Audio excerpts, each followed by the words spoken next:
Okay, so hi everybody, I'm Joshitha. I am a PhD student from the Indian Institute of Technology Madras, and I've been part of the computational imaging lab working under Dr. Mansi Sharma and Dr. Kaushik Mitra. Our work primarily focuses on the efficient representation and compression of light fields for autostereoscopic or glasses-free 3D display applications. Now, I'm here today to present the efficient coding of dynamic light fields or light field videos. This is the overview of my talk today, and I will start by briefly introducing the light field and then move on to our proposed scheme for dynamic light field coding for the next 20 minutes. Before we do get into light field imaging and compression, I'd like to begin with the most general description of all light in a scene, the planoptic function, which forms the theoretical basis for light fields. It basically captures everything in the visual world. In order to measure it physically, we try to make some simplifying assumptions. So say the optical spectrum is monochromatic and time invariant for a static capture. We can factor out this lambda and t term here. And in free space, light travels in a straight line, meaning the radiance stays constant along a ray. So that helps us drop out one more spatial dimension. This leaves us with the two directional parameters and two spatial parameters, and the 7D planoptic function can be reduced to a 4-dimensional light field. So Mark Levoy and Pat Hanrahan have proposed that light field is a 4-dimensional function which can be parameterized by two parallel planes. The UV plane representing the angular or the aperture plane, which captures the direction of incoming rays, and the ST plane, which represents the spatial coordinates or positions on the image sensor. So this two-plane light field parameterization can also be understood as the UV plane to be an array of virtual pinhole cameras or subaperture viewpoints, and each captures like a distinct angular perspective, whereas the ST plane acts as the sensor or the spatial image plane where the rays from these viewpoints land. So the light field captured is a grid of small perspective images, and these are known as subaperture images where each corresponds to a slightly different viewpoint. So here's an example of a static light field with 5x5 views. It's almost like a pseudo video sequence where each frame corresponds to one of the viewpoints. The change in the viewpoint gives us the notion of parallax. Going a step ahead, the light field video is a 5D volume, and it spans not just the spatial and angular dimensions, but also the temporal dimensions. Here I've shown a moving light field or the dynamic light field, where there are not only changes within the subaperture images in a static light frame, but also there are temporal changes. Each frame in this sequence by itself is a 4D light field, and this overall helps us get a richer representation of the scene. Since dynamic light fields capture spatial, angular, and temporal variations together, they're very powerful for glasses-free or autostereoscopic display applications. Light fields can create the correct perspective of a scene from any viewpoint, and in multi-view or autostereoscopic displays, they help deliver direction-dependent output simultaneously. They do offer continuous motion parallax, a greater depth of field, wider viewing angles, and they make the experience more closer to how we actually perceive the natural world. However, this realism comes along with a huge data burden, and each light field image already encodes a spatial and angular information. When it is extended over time, the data size grows exponentially. Effectively capturing, storing, transmitting, and rendering this content becomes very challenging. The subaperture views of a typical light field capture can go above hundreds of megabytes in size, and conventional video codecs don't fully exploit all the redundancies between the views. And to this end, we have been developing generalized methods which explore all the correlations in light fields in order to achieve high compression without losing visual quality. We've explored compression of both static and dynamic light fields by integrating some data-driven decomposition methods along with learning-based strategies. So this is like a rough timeline of what we've been exploring. We started off with layer-based representation of the static light field. We stepped into the Fourier domain to analyze hierarchical coding methods. We also considered the light field as tensors and used Tucker decomposition tensor sketching. And more recently, we've been experimenting with coded masks to represent the entire light field. Basically, we try to optimize coded aperture patterns to produce some acquired images, which can be used to computationally reconstruct the light field. So this is the step ahead in the code and mask approach, where we're trying to capture not just the angular and spatial information, but also the temporal information. This is done with synchronous aperture coding and pixel-wise exposure coding and data-driven dynamic mode decomposition, which is the scheme I'll be highlighting today. So now this is the workflow of the proposed idea. So we first look at synchronous aperture coding and pixel-wise exposure coding for a dynamic light field in a single exposure time. In the first block, we try to capture the correlations in the light field video as coded acquired images. We treat the light field video as a dynamical system and further process on the acquired images by considering them as vectorized time snapshots. And by decomposing the acquired images using dynamic mode decomposition, we can get the entire coherent spatiotemporal patterns. These are identified as the dominant modes and they help us in the dimensionality reduction part. And thus, we can represent the light field video with various ranks and quantization parameters and perform a suitable reconstruction depending on the storage or bandwidth requirements of the display application we're looking at. Let me break down this approach. We have a dynamic light field varying over, say, 4 temporal units, and this can be considered as one single camera exposure time. So this is our 5-dimensional data, which we want to efficiently bring down to 2-dimensional coded acquired image. We perform aperture coding, for which we can learn the aperture mask patterns, which can bring the 5D input to some intermediate 3D tensor Z.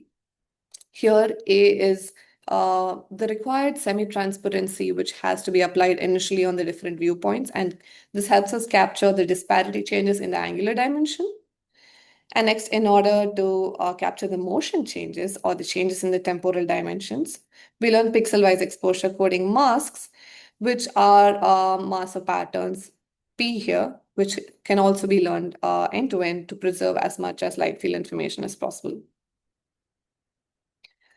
After applying both aperture coding and pixel-wise exposure coding together, the result is a single 2-dimensional coded acquired image, which is enough to encapsulate the spatial, angular, and temporal information of the original dynamic light field for one exposure time. So these coded patterns are jointly learned with a CNN.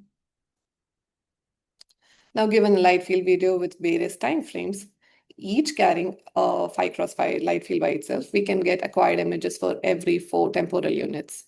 The pixels in the acquired images are the weighted sum of the light rays over the spatial, angular, and temporal directions. And consequently, the acquired images will be encoding information pertaining to disparities across the different viewpoints, as well as motion along the temporal axis. This is now helping us reduce the storage requirements as the need to retain the full light field video is eliminated, and only the acquired images generated can be processed further. Now, in our approach, we are proposing to treat these light field video as a dynamical system and leverage on dynamic modes of these acquired images, which have been learned via mask patterns. In the next step, we want to use dynamic mode decomposition or DMD, which is a model-free, purely data-driven technique to obtain a reduced order system of this high-dimensional data. DMD helps provide insights into the underlying dynamics of the light field video, and this helps us understand spatial-temporal patterns. We can arrange the coded acquired images as vectorized time snapshots as shown in these two matrices. X contains the first to the second last snapshot, and X prime has a second to the last snapshot. Once we do this arrangement, DMD will help find the best linear operator G, which advances X into X prime. And thus we can assume that X prime is approximately G times X. I'll quickly walk you through the decomposition. Since we are advancing from X to X prime using G, the leading eigen decomposition of G will help obtain the system's spatiotemporal structure. But because the dimension of the vectorized acquired images is usually large, the matrices X and X prime are very tall and skinny, and matrix G will be too large and intractable to directly analyze. This is where DMD comes into picture to actually access the eigenvalues and eigenvectors of G without really computing G. So we can understand DMD to circumvent the eigendecomposition of G by considering another representation, And here, the trick is to project G onto a low-dimensional subspace spanned by the top R POD modes or the proper orthogonal decomposition modes.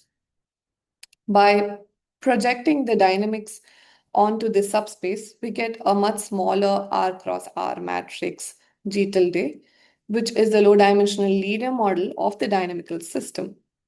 And the eigen decomposition of G tilde can be performed much more easily.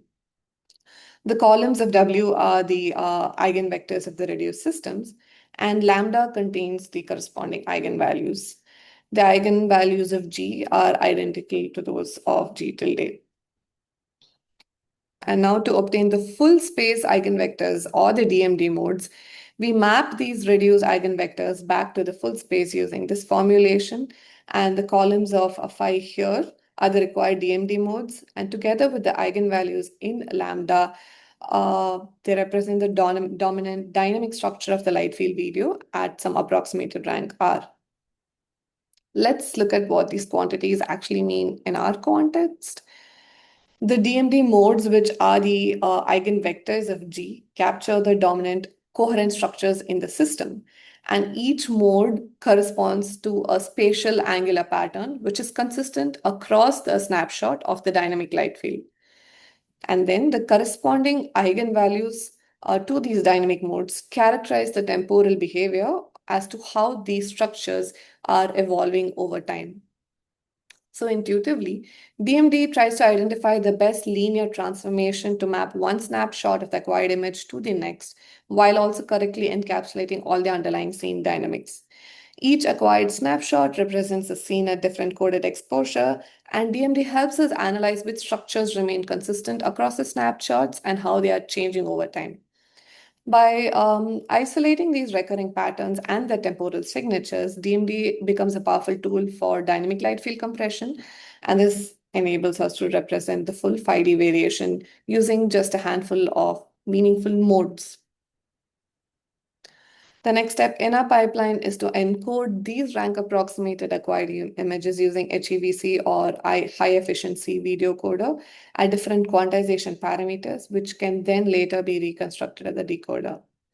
So in order to evaluate the mathematical performance of DMD against other decomposition methods, we replace the DMD block here with two alternating low rank schemes, which we've used previously in our work, the block-Krylov singular value decomposition and the Tucker decomposition with tensor sketching. We tested the performance of our scheme with these three dynamic light field data sets, planets, chess, and boxer. And the GIFs here show the central subaperture views of the temporal frames. Now, these data sets were approximated at various ranks after joint aperture and pixel-wise exposure coding, and then they were encoded using the HEVC codec for given quantization parameters. As I mentioned before, we analyzed the results with BKSVD and Tucker decomposition in place of DMD. Another comparison anchor we used was directly encoding the acquired images with HEVC, and this is labeled as HEVC ACQ. And another comparison was done using the codec to directly encode every single subaperture views at all temporal frames, and they were labeled as DE intra and DE inter for the intra and interframe configuration of the HEVC codec. Now, this is a graph which shows the bitrate or the bits per pixel versus PSNR results for planets. So a proposed scheme with DMD outperforms the anchor schemes. It gives us the same PSNR at lower bits per pixel. We also performed an objective assessment using the Jontigard metric, which is a metric that performs a comparison between two coding techniques. And here the average percentage difference is taken as a rate change, and it is estimated over the range of the given quantization parameters. The percentage bitrate savings for the proposed scheme and its variance with respect to HEVC ACQ are summarized in this table. And we have to understand the more the negative the value under bitrate savings, the more is the bitrate gain. So it can be noted that these are results which are consistent with our graphical output. Overall, we do observe the dynamic mode decomposition in block 2 of our scheme is the better decomposition technique in comparison to BKSVD and Tucker TS. And more certainly, we do get a smaller bitstream size, which is certainly better than encoding every single light field view with the HEVC codec in both the intra and inter configuration for the same PSNR values. In terms of computation time, our DMD-based method is faster as well. And here T1 is representing the time taken for the low rank approximation. And we do observe that when the acquired images are modeled with dynamic mode decomposition, they do take lesser time compared with BKSVD and TTS. Also, the DE inter and intra methods will take a longer duration to encode all the individual views with more or less the same PSNR values. We do achieve good compression efficiency by completely exploiting the spatial, angular, and temporal correlations while also maintaining good reconstruction quality. A higher rank chosen for the approximation certainly produces better reconstruction. Here I've shown some difference images with the ground truth image. Our scheme with DMD produces comparable results to that of HEVC-SQ, which is the encoding of the acquired images directly with HEVC without any kind of low rank approximation. So I think I'll summarize the main ideas we've tried to present in this work. Within a single exposure time, we can embed the spatial, angular, and temporal correlations in the light field video through synchronous aperture coding and pixel-wise exposure coding. This helps prevent the need to store the complete light field video in full, and it works instead with a dynamical system consisting of acquired images as vectorized time snapshots directly in a single step. Now, by exploiting these correlations in a unified operation, we are trying to leverage the DMD framework and utilize the DMD modes and eigenvalues to capture the significant spatio-angular temporal behavior in the data.